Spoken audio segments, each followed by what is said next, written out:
요즘 그랑클래스의 분위기가 상당히 좋아요. 이 출시 초기에는 굉장히 말이 많긴 했지만 많은 사람들이 아주 만족해하면서 타고 있는 것이 확인이 되고 있습니다.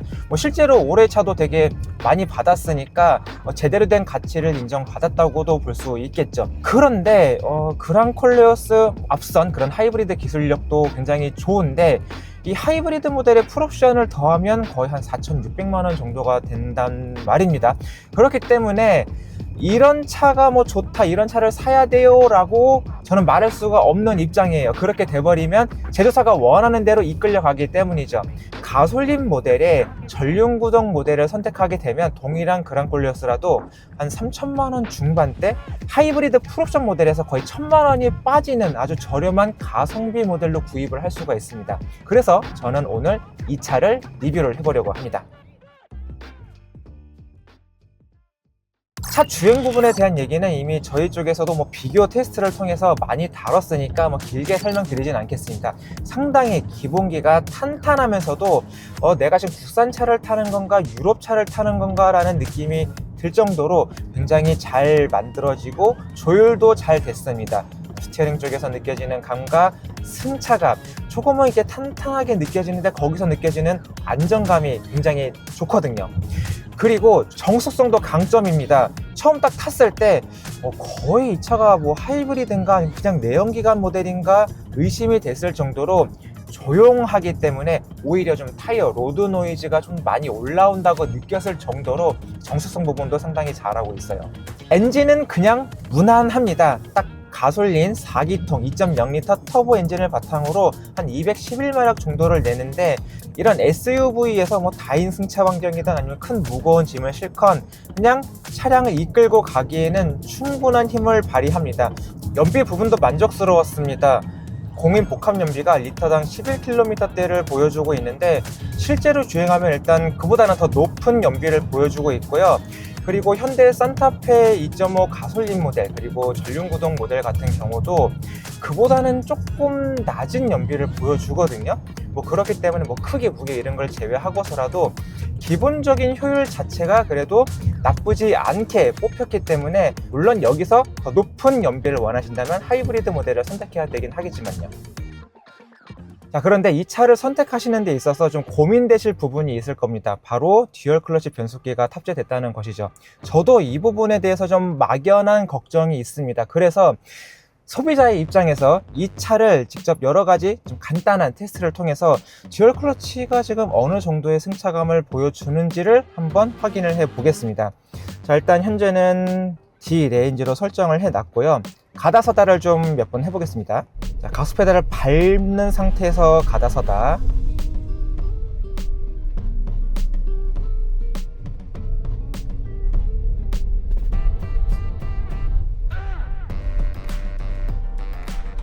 그리고 가속 페달 밟지 않는 상태에서 클리핑.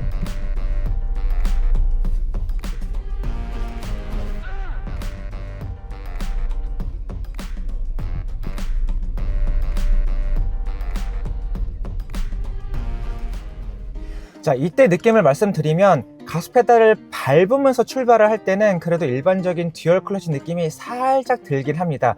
어느 순간에 클러치가 딱 붙어가지고 동력이 제대로 전달돼서 앞으로 가는구나 라는 느낌을 받을 수가 있고요. 그냥 클리핑 상태로 두면 반클러치 구간이 조금 길게 느껴지는데 이때도 울렁거린다든지 아니면 차가 좀 들쑥달쑥 거리면서 앞으로 가려는 느낌보다는 그냥 일반적인 토크 컨버터 자동 변속기의 느낌을 최대한 구현시켜주고 있어요. 다만 이러한 조작 부분은 조금 지양하셨으면 좋겠습니다. 대략 시속 2km에서 3km의 속도에서 브레이크 페달을 살짝 밟으면 그래도 클리핑을 하면서 이 반클러치가 붙은 상태에서 차를 천천히 밀려고 하는 현상이 나타났거든요. 그렇게 되면 반클러치를 지속적으로 쓰면서 앞으로 가기 때문에 이 클러치에 대한 수명이 짧아질 수밖에 없습니다. 그렇기 때문에 만약에 도심 주행에서 계속 가다서다 막히는 구간에서 가다서다가 많은 그런 소비자분들이라면 아무래도 듀얼 클러치보다는 그래도 하이브리드 모델을 선택하시는 것이 조금 더 좋을 것 같긴 하고요. 그것이 아니다, 그래도 한 경기도권 아니면 다른 지방권에 거주를 하신다, 그렇다면 이 듀얼 클러치 모델에 대한 걱정은 안 하시고 충분히 편하게 이용하실 수 있을 것으로 예상이 됩니다. 자, 그렇다면 급가속을 한번 해보겠습니다. 이때는 듀얼 클러치가 어떻게 반응을 하는지 말이죠. 이왕 한 김에 주행 모드를 스포츠로 두고 브레이크 밟고 가속 페달 밟으면 RPM을 거의 3600rpm까지 띄웁니다. 이때는 또 의외로 되게 공격적으로 클러치를 붙입니다. 사실 좀 그 현대 기아의 7단 듀얼 클러치를 생각을 했을 때 이 초기형 모델에는 현재처럼 클러치를 굉장히 공격적으로 붙였었거든요. 특히 이제 급가속을 하는 시점에서 말이죠. 그런데 어느 순간 이후에 약간 좀 클러치 부분에 대한 마모가 이슈가 되면서 이 부분을 상당히 소극적으로 붙이기 시작했습니다. 그렇기 때문에 가속 페달을 끝까지 밟은 상태에서 브레이크 페달 딱 떼면 RPM이 최대한 낮춘 상태에서 다시 클러치를 붙여서 차량을 가속해 나가는데 그래도 그랑콜레오스의 7단 듀얼 클러치 변속기는 이 부분에 대해서 조금 자신은 있나 보네요. 의외였습니다. 자, 그럼 이제 주행을 시작했으니까 다른 부분도 한번 확인을 해 봐야 되겠죠. 일단 변속기를 N으로 두고요, 가속 페달을 밟습니다. 거의 6000rpm까지 올린 상태예요. 이때 가속 페달 떼지 않고 바로 뒤로 넣어 보겠습니다.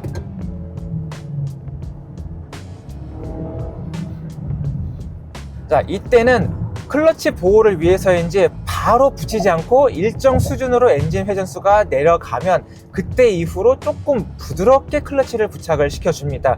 그렇기 때문에 약간 오조작이 발생할 수 있는 환경에서 변속기가 오조작을 발생한다든지 아니면 좀 이상한 쾅 하면서 좀 불필요한 충격을 만들어주는 일은 없을 것 같네요.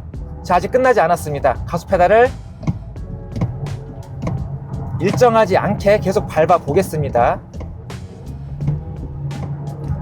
지금 이걸 왜 하냐면 과거 SM5 TC 모델 클러치가 분리가 됐다가 다시 붙으면서 굉장한 큰 충격을 만들어냈었거든요. 적어도 과거 모델에서 보여주는 그런 충격은 발생하지 않았습니다. 꽤나 깔끔한 동력 전달감을 만들어주네요.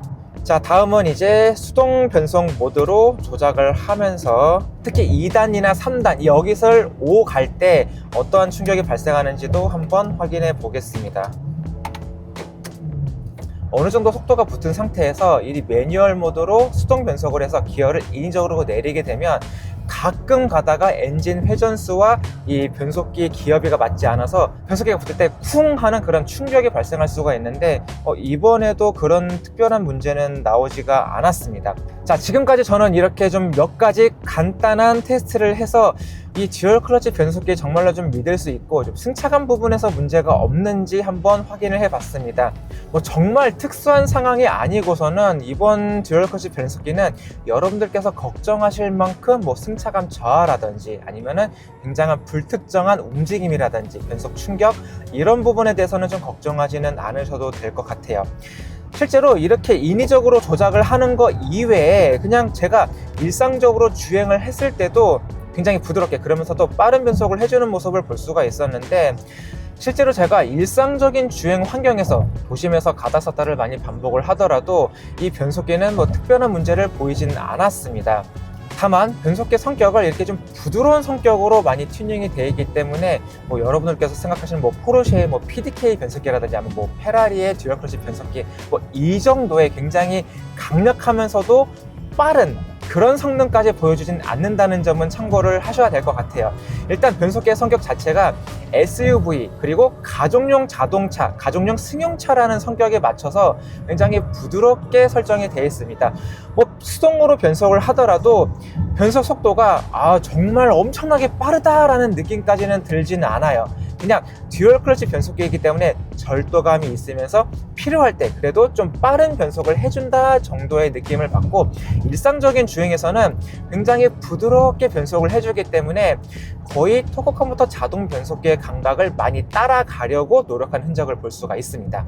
자, 그런데 이런 듀얼 클러치 변속기의 내구성을 판단하는 데 있어서는 단순한 토크 대역력이 아니라 어떤 변속 액추에이터 아니면 어떤 메카트로닉스, 이 부분에 대한 내구성이 상당히 중요해집니다.